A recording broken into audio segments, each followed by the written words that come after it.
Donc je vous retrouve ici sur TradingView, hein, sur le graphique du Bitcoin contre le dollar avec une bougie égale 1 mois. Et là, donc, comme vous voyez, on est sur le cycle qui a démarré en 2016-2017 jusqu'à 2020, là, pour le coup.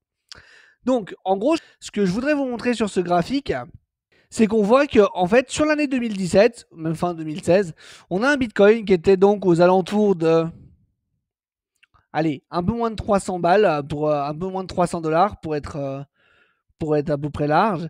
Et en quelques mois, donc courant d'année 2017, même on va dire 1 an et demi maximum, on a un Bitcoin qui est donc passé donc de 300 balles à quasiment 20 000 dollars sur la mèche.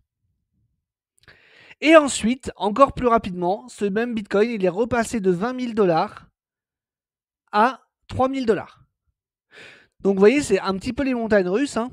Et là, on n'est que sur le cycle de 2017, on va aller voir ce qui s'est passé un petit peu plus tard. Donc vous voyez là, on arrive sur le cycle de 2020, où on a un Bitcoin, donc, comme je vous ai dit, qui est redescendu pendant le bear market à 3000 dollars, hein, pour faire très simple, pour ensuite exploser et monter jusqu'à quasiment 70 000 dollars en quelques mois encore une fois, et qui a ensuite redescendu jusqu'à 16 000 dollars, hein, pour faire simple. Donc ce que je veux vous montrer avec tout ça, parce que c'est des graphiques que vous avez peut-être déjà vus, et quand je parle de prix à payer, quand je dis qu'il y aura toujours un prix à payer, le principal prix que vous allez devoir payer selon moi sur le marché des crypto-monnaies, c'est d'accepter cette volatilité.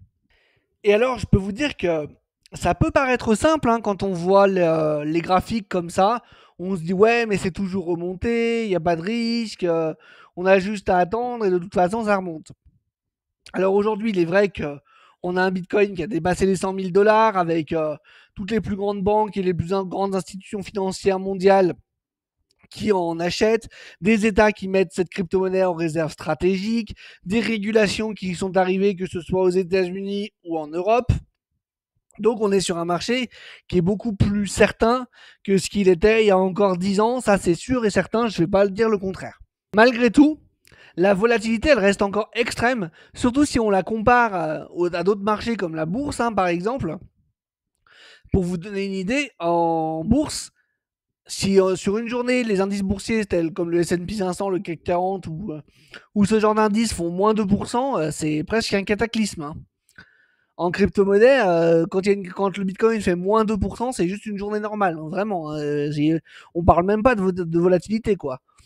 Donc, il faut bien l'accepter, il faut bien le comprendre ça, parce que tous les nouveaux qui débarquent, la fleur au fusil, les mains dans les poches, en se disant ouais la crypto c'est facile, il y a juste à attendre et ça monte. Alors en soi oui, surtout si vous avez une approche d'investissement long terme sur plusieurs années où vous faites du DCA et vous vous dites je verrai dans 15 ans où on en est. Effectivement, bon la volatilité vous pouvez vous asseoir dessus.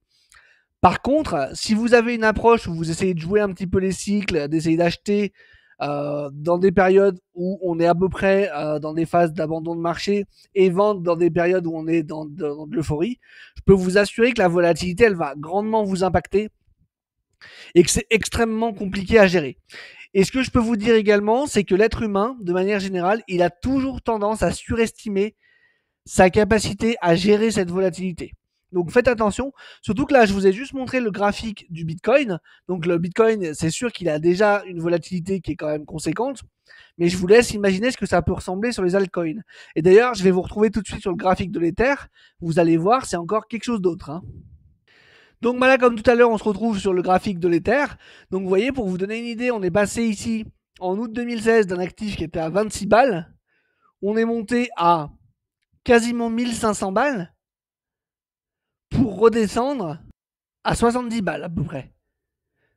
Je vous laisse imaginer, hein. Et là, après, on est repassé de 60-70 balles, on est monté à 5000 balles. Et on est redescendu à 800 balles. Donc vous voyez, c'est vraiment les montagnes russes. Alors c'est effectivement, ça se fait pas en 4 jours, hein, on est bien d'accord, il y a quand même un certain laps de temps entre toutes ces périodes, et bien heureusement.